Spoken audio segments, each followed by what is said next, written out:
தீபா அம்மா தான் வரணும்.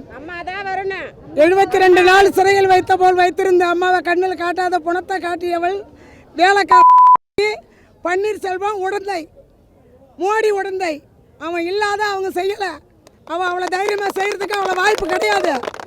இது முதலமைச்சர் அம்மா, வருங்கால முதலமைச்சர் அம்மா, புரட்சி தலைவி தீபா அம்மா தான்.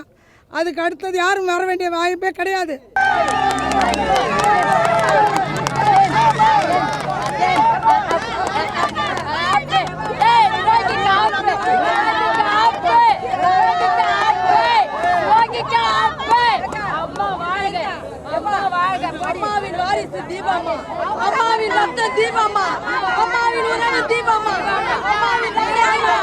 ஜெயலலிதா போல தீபா அம்மா வந்து மட்டும்தான் தமிழ்நாடு முதலமைச்சராக ஆக முடியும். மேலும் அவங்க அமெரிக்காவில் படித்தவங்க, நல்ல நாலேஜ் பர்சன்ட்டு.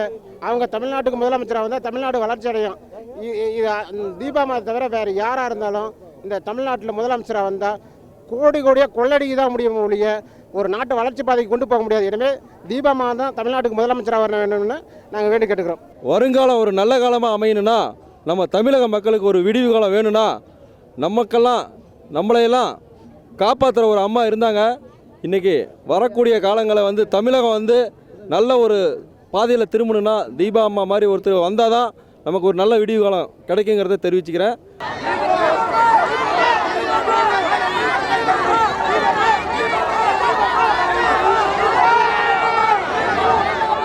எம்ஜிஆரோட 100ஆண்டு விழாவை முன்னிட்டு புரட்சி தலைவர் எம்ஜிஆர் சிலைக்கு மறைந்த முன்னாள் முதல்வர் ஜெயலலிதாவோட அண்ணன் மகள் தீபா மாலை அணிவித்து மரியாதை செய்தாங்க.